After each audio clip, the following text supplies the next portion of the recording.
नमस्कार दोस्तों, उषा की आवाज़ चैनल में आप सभी का स्वागत है। हमारी आज की कहानी है कोहरा छट गया। माया अपने रूम में लेटी टीवी देख रही थी कि उन्हें अपने बेटे अनिल की फ़ोन पर ज़ोर ज़ोर से बोलने की आवाज़ आई। उन्होंने टीवी की आवाज़ बंद की और कान बेटे की चिंतित आवाज़ पर लगा दिए। अनिल किसी से कह रहा था, डॉक्टर साहब, आभा आपकी पेशेंट है। उसकी कमर में अचानक फिर कुछ हो गया है। आप सोसाइटी में ही तो हो, आपको तो पता ही है। अभी लॉकडाउन में हमारी सोसाइटी का मेडिकल स्टोर फिलहाल बंद है। कुछ तो आपके पास दवाई होगी। आप कहो तो मैं आकर आपके यहाँ से ले लेता हूँ। फिर माया को अंदर लेटे लेटे समझ आ गया कि उनकी बहू आभा को कमर में कुछ दर्द है। उनका मन हुआ जाएं, देखें कि आभा को क्या हुआ है। वह उठकर बैठी और फिर लेट गई। सोचा, छोड़ो, कुछ भी कहूँगी उल्टा ही जवाब देगी, निपटे खुद ही। उन्होंने फिर टीवी देखना शुरू किया ही था कि बेटे के अंदर आते ही फिर टीवी बंद करके उसका मुंह देखने लगी। इतने में पीछे पीछे 5 साल की पोती रुनझुन भी आ गई। दादी, क्या देख रही हो? उनके कुछ बोलने से पहले बेटे ने परेशान होते हुए कहा, माँ, आभा लैपटॉप पर शायद बहुत देर से कुछ काम कर रही थी। अचानक उठी तो बहुत बुरा बैक पेन हुआ। अब तो हिल भी नहीं पा रही। डॉक्टर से बात हुई, वह कह रही है कि उनकी बिल्डिंग में एक कोरोना का केस हो गया है। बिल्डिंग सील्ड है। वे कुछ दवाई नहीं दे पाएंगी, बस रेस्ट बोल दिया। तो मैं क्या करूं? रुनझुन को नाश्ता देना है और हमें भी भूख लगी है। कुछ बना दो माँ। मेरा बनाया उसे पसंद आएगा? चलो ना माँ, छोड़ो ना, अभी यह भूख लगी है। अपने रूम में लेटी आभा भी यह बातचीत सुन रही थी। सास पर हमेशा की तरह गुस्सा तो बहुत आया, पर मजबूरी थी। दर्द के मारे हिला भी नहीं जा रहा था। माया सीधे उठकर किचन में गई। रुनझुन भी उनके साथ किचन में एक स्टूल पर बैठ गई। माया को अच्छा लगा। आभा तो रुनझुन को उनके पास आने से अक्सर किसी न किसी बहाने रोक लेती है। माया ने सबसे पहले पानी गर्म करके हॉट वाटर बैग में रखा। रुनझुन को ऊपर से पकड़ाकर कहा, बेटा जाओ, अपनी माँ को देकर आओ। शिकायत करेगी तो आराम मिलेगा। अनिल ने देखा तो मुस्कुरा दिया। माया ने घूरा, हंसो मत, देख कर आओ कि शिकायत कर रही है या नहीं। अनिल फिर हंस दिया। माया ने फिर आभा की ही पसंद को ध्यान में रखते हुए जल्दी से वह चीले की तैयारी कर ली। अनिल और रुनझुन के लिए थोड़ा सा सूजी का हलवा भी बना दिया। अनिल भागता सा आया, माँ, क्या बना लिया इतनी जल्दी? बहुत अच्छी खुशबू आ रही है। माया को बेटे पर खूब प्यार आया। सब नाश्ता प्लेट्स में लगा दिया। कहा, तुम लोग गर्म गर्म शुरू करो। फिर पास खड़ी टुकुर टुकुर देखती रुनझुन से कहा, रानी बेटी, मम्मी पापा के लिए गर्म गर्म चीले भी ले जाएगी और खाती भी रहेगी। हाँ दादी, मैं आपकी हेल्प करूँगी। अनिल तो हलवा प्लेट में से चाट चाट कर खा गया। तकिए का टेक लगाए आभा ने कितने ही चीले खा लिए उसे पता ही नहीं चला। पेट भर गया था, पर नीयत भरी नहीं रही थी। रुनझुन को किचन से भाग भाग कर चक्कर काटने में खूब मजा आ रहा था। आखिर में माँ की अदरक वाली चाय पीकर तो अनिल का चेहरा खिल उठा। आभा ने फिर एक पेन किलर लिया और लेट गई। अनिल और रुनझुन ने मिलकर सब बर्तन उठाकर किचन में रखे। अनिल ने कहा, माँ, आप बर्तन धोना मत, मैं थोड़ा ऑफिस का काम करके धो लूँगा। अभी आपने काफ़ी काम कर दिया, आराम कर लो। मुझे इतना आराम करने का शौक नहीं है जितना तुम्हारी पत्नी को लगता है। उसे ही मेरा काम पसंद नहीं आता, तो मैं भी क्यों मेहनत करूं? यह सोचकर उसे कुछ बोलना ही छोड़ दिया। खैर, शायद उसे अब मेरा काम करना बुरा ना लगे, तो मैं सब संभाल लूँगी, तुम चिंता ना करो। अपने रूम में लेटी आभा को माँ बेटे की बात का एक एक शब्द सुनाई दिया। गुस्सा तो आया, लगा माया उसे ही सुना रही है। इस टाइम मजबूरी है, कुछ कह नहीं सकती, सुनना ही पड़ेगा। लेटे लेटे आभा माया के बारे में ही सोचने लगी। वह नहीं चाहती कि माया उसकी घर गृहस्थी में कभी दखल दे, इसलिए उसने हमेशा उनसे एक दूरी ही बनाए रखी। वह भी ऑफिस जाती है। दिन भर के लिए देवकी बाई आकर सारे काम करती है। वह माया से ज़्यादा तो देवकी को सम्मान और स्नेह देती है कि कहीं भाग ना जाए। अब लॉकडाउन के टाइम देवकी को आए 1 महीना हो रहा है। मुंबई की हालत खराब है। पता नहीं कब तक देवकी आ पाएगी। उसकी हालत खराब हो रही है। घर के काम और ऑफिस के काम संभालने में ही आज कमर जवाब दे गई। कई सालों से वह माया के साथ जिस तरह का व्यवहार कर रही है, वह सास भूल थोड़े ही जाएगी, कम अड़ियल थोड़े ही ना है। एक बार कुछ बुरा लग जाता है तो पीछे हट जाती है। ये अच्छी बात है कि लड़ती झगड़ती नहीं, थोड़े ताने मार देती है।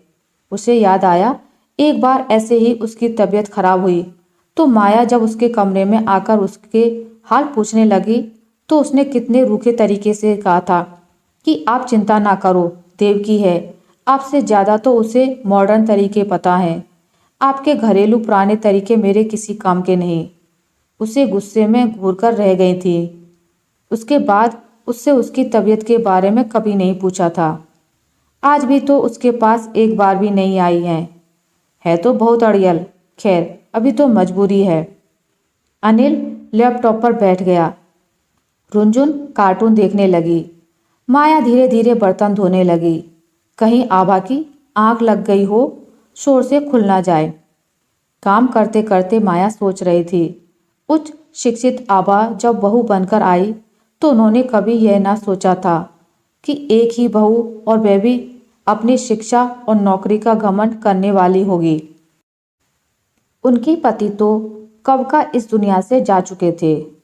अनिल के साथ मुंबई के इस 3 बेडरूम में वह खुश थी, पर आभा उन्हें पता नहीं क्यों इतना दूर दूर रखती। एक दीवार से खड़ी रहती है दोनों के बीच में। अनिल सैंडविच सा बना रहता। बेटे की लाइफ में कभी कोई प्रॉब्लम ना हो, इसलिए वह कभी लड़ती झगड़ती नहीं। अनिल काम के बीच में एक ब्रेक लेकर उठा। हैरान हुआ, माँ इतना काम क्यों निपटा लिया? मैं हेल्प करता हूँ। देखो, आभा को कुछ आराम है। आभा को दर्द तो था। अनिल ने फिर डॉक्टर से बात की। इस समय सिर्फ रेस्ट करने की सलाह दी गई। माया ने सरसों का तेल गर्म होने रखा। उसमें अजवाइन और कुछ लहसुन की कलियां डाली। फिर छानकर अनिल को कटोरी देकर कहा, इस तेल से आभा की कमर में मालिश करते रहो, बहुत आराम मिलेगा। और आराम ही करे, काम सब हो जाएंगे। रुंजुन दादी के आगे पीछे घूमती खूब खुश थी।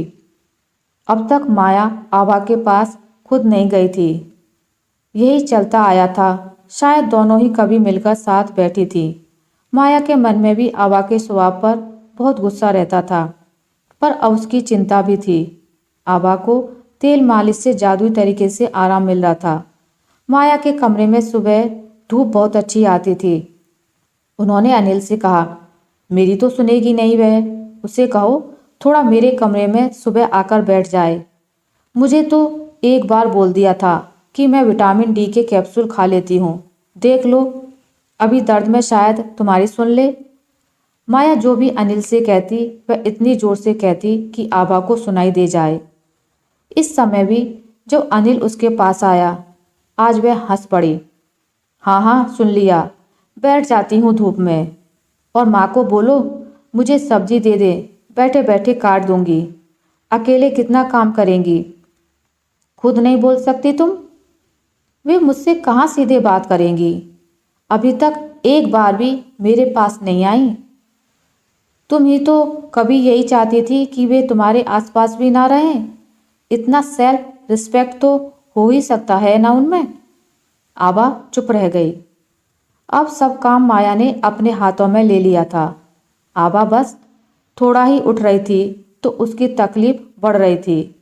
वह अपना थोड़ा बहुत ही कर पा रही थी। रुनझुन की तरफ से वह कभी इतनी बेफिक्र नहीं रही थी। देवकी का बनाया आधा खाना रुनझुन छोड़ देती थी, आधा फेंकना ही पड़ता था। कभी मिर्च तेज लगती कभी टेस्ट समझ नहीं आता। शुरू शुरू में कितनी ही बार माया ने कहा था, आभा बच्चा मेड का बना क्यों खाए, मैं आराम से किचन का काम कर सकती हूँ, खाना तो अपने हाथ का ही होना चाहिए, जब तक कोई परेशानी या मजबूरी ना हो।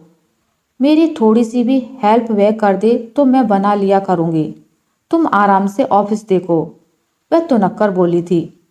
डोंट वरी माँ, हम कुक अफोर्ड कर सकते हैं। उस दिन के बाद माया ने इस टॉपिक पर बात ही नहीं की थी। रुनझुन तो जैसे दादी के खाने की फैन हो गई थी। जो माया बनाती रुनझुन शौक से खाती। घर जैसे देवकी के बिना चल रहा था, आभा हैरान थी। उसकी कमर में तकलीफ होने से पहले देवकी के न होने पर भी माया ने कोई हेल्प ऑफर नहीं की थी, और अब ऐसे संभाल लिया था जैसे कब से ये सब काम ऐसे ही चल रहा हो। आभा को 5वें दिन से कुछ आराम होना शुरू हुआ। माया ने अनिल को जरा तेज आवाज में कहा, जिससे आभा भी सुन ले। उसे कह दो आराम भी हो गया हो तो एक साथ सब काम शुरू करने की जरूरत नहीं है। पीछे टेक लगाकर आराम से बैठकर थोड़ा बहुत ऑफिस का जो जरूरी हो वह कर ले। उसकी देवकी आ जाएगी तो वह जाने देवकी जाने। फिलहाल मेरे काम से ही खुश रहे। आज आभा को बात करने के इस ढंग पर हंसी आ गई। अनिल जब उसके पास आया तो वह जोर से हंसने लगी। माँ भी ना, कितने ताने। अनिल को भी हंसी आ रही थी। आभा सोच रही थी कि आज तक वह गलत कर रही थी। यह माँ का घर भी तो है, वह कितना गलत कर रही थी। घर की मेड से भी अच्छा व्यवहार करती हैं और माँ से इतना बुरा, जैसे उसे उनकी जरा भी ज़रूरत नहीं। सच तो यह है कि उसे ही उनकी ज़रूरत है। उनके स्नेह से आजकल घर कितना अलग लग रहा है। रुनझुन कितनी खुश है उनके साथ में। इस परेशानी के समय में उसकी सारी बदतमीजियां भुलाकर सबका ध्यान रख रही हैं। माँ के इस स्नेह का कोई विकल्प नहीं हो सकता। उसकी आंखों से जैसे एक पर्दा सा हट गया।